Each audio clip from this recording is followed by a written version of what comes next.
इतकं मी या चित्रपटाविषयी आधी ऐकलं होतं की हा एका प्रीमियरमध्ये म्हणजे फिल्म प्रीमियरमध्ये हे असं प्रीमियर झालेलं म्हणजे आणि खूप सुंदर रिव्ह्यू झालेले आणि तेव्हा याविषयी मी थोडंसं डिस्कशन केलं होतं चॅनलवर. आता फक्त मी एक्सपिरियन्सविषयी सांगेल या रिव्ह्यूमध्ये की हा चित्रपट बघून काय एक्सपिरियन्स होता माझा.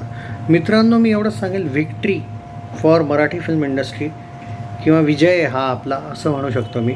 हा चित्रपट इतक्या सोप्या भाषेत बरंच काही बोलून जातो याविषयी मी म्हणेल. याच्या टॉपिकवर आपण ऑलरेडी मोठा व्हिडिओ डिस्कस केला आहे, त्यामुळे मी आता त्या टॉपिकवर नाही जाणार. फक्त एक्सपिरियन्स वाईज जर बोलायला गेलं, हा एक मास्टरपीस वर्ड यूज करू शकतो मी. जनरली प्रत्येक फिल्मला मी मास्टरपीस आवड नाही देत मित्रांनो. हा एक खूप डिफरंट आणि असं नको व्हायला की हा एक अंडररेटेड बनून राहील, कारण इतके कमी शोज आहेत ना याच्याकडे, वर्ड्स नाही आहेत माझ्याकडे त्या बाबतीत. कारण यार 4-4, 5-5 चित्रपट तुम्ही क्लॅश करताय माझ्याकडे, तर त्याचंही एक तऱ्हेने मी तर शॉक्ड आहे की काय चाललं आहे. मागच्या वीकमध्ये 3, आत्ता 4 ते 5 चित्रपट clash. I mean wow, come on, काय चाललं काय. एनिवेज, बाकी चित्रपटात जे कथानक आहे, जे स्टोरी टेलिंग आहे, इतकं काही सांगून जातं आपल्याला. इनफॅक्ट जर कॅरेक्टर डेव्हलपमेंटची, इवन जे ॲक्टर ॲक्ट्रेस त्यांची निवड ज्यांनी केली आहे, क्रेडिट आहे, सॅल्यूट आहे. Direction fantastic, production value yes, budget may be पण असं जाणवत नाही बजेट इश्यू आहे.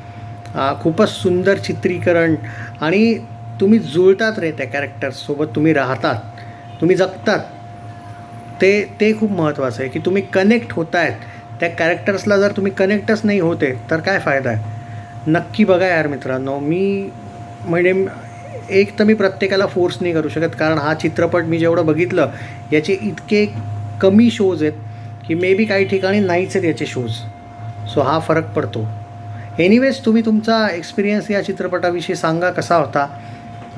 मी तर सांगेल की अनबिलिव्हेबल, आउटस्टँडिंग, ब्रिलियंट, फॅन्टॅस्टिक. आणि जितकं कौतुक करू कमी आहे. मी ओव्हरऑल उगीच ओव्हर पण नाही करत आहे. तुम्ही चित्रपट बघा, तुम्हाला रिअलाईज होईल. तुम्हाला जर फक्त त्या टाईमपास कॉमेडीवाल्या लव्ह स्टोरीज वगैरेमध्ये इंटरेस्ट असेल किंवा फक्त ॲक्शन फिल्म्समध्ये टिपिकल बॉलिवूडवाल्या, तर ऑब्व्हियसली तुमच्यासाठी नाही आहे. पॉपकॉर्न ऑडियन्ससाठी हा चित्रपट नाहीच आहे. सो तुमचं पण चुकीचं नसेल जर तुम्ही काही कमेंट जरी केली वेडी वाकडी, तरी आय विल ॲक्सेप्ट इट, कारण हा चित्रपट प्रत्येकासाठी नाहीच आहे. 5 मधून 4 रेटिंग्स.